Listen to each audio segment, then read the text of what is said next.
అమరావతి రైతుల రుణఘోష కన్నీళ్లు పెట్టిస్తోంది. గత వైసీపీ సర్కార్ కక్ష రైతన్నల ప్రాణం మీదకు తెచ్చింది. అప్పులు పుట్టక ప్రైవేటు ఫైనాన్షియర్ల చేతికి చిక్కి విలవిల్లాడిపోతున్నారు.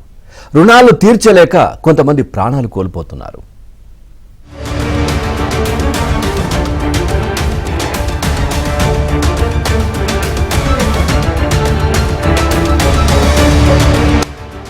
ఏపీ రాజధానికి భూములివ్వడంతో రైతు తన పరపతిని కోల్పోయాడు.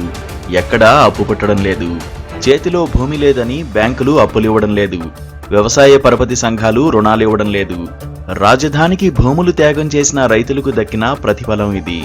రాజధాని కోసం భూములిచ్చే సమయంలో రైతు ఊహకు కూడా రాని ఈ పరపతి అంశం ఇప్పుడు వారి పాలిట శాపంగా మారింది.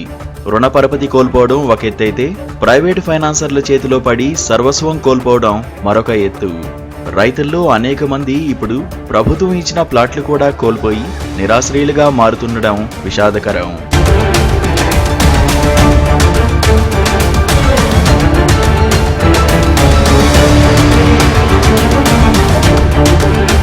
గత వైసీపీ ప్రభుత్వం కక్షపూరితంగా రాజధాని నిర్మాణాన్ని ఆపేసింది. రైతులకు కౌలివ్వకుండా ఆడుకుంది. చేతిలో పనిలేక కౌలు అందక రాజధాని రైతులు అప్పుల పాలయ్యారు.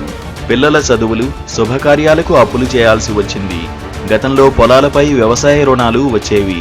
లేదంటే పొలాలు బ్యాంకుల్లో తనఖా పెట్టి తక్కువ వడ్డీకి రుణాలు తెచ్చుకునేవారు. ఆ అవకాశం లేకపోవడంతో ప్రైవేటు ఫైనాన్సర్లపై ఆధారపడాల్సి వచ్చింది.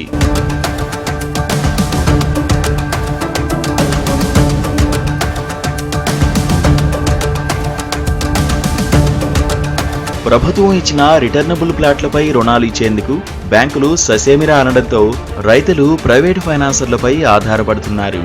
అయితే వారు ప్లాట్లను తనఖా పెట్టుకోవడం కాకుండా రైతులు తమకు ప్లాట్లు అమ్మినట్లు సేల్ డీడ్లు రాయించుకుని రిజిస్టర్ చేయించుకున్నారు. అధిక వడ్డీలతో పాటు ఈ ఖర్చులు కూడా రైతులే భరించాల్సి వచ్చింది. వడ్డీలు, చక్రవడ్డీలతో భారంగా మారిన అప్పులు తీర్చలేక చాలా మంది ప్లాట్లు కోల్పోయారు.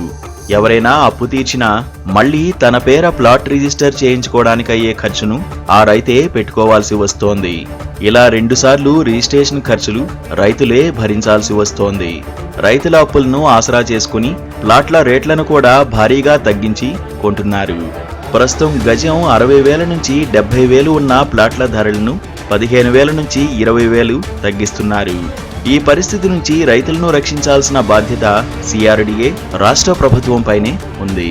కూటమి ప్రభుత్వం వచ్చి 8 నెలలు కావస్తున్నా ఇప్పటికీ ఆ దిశగా అడుగులు పడకపోవడంతో రైతులు ఆవేదన చెందుతున్నారు.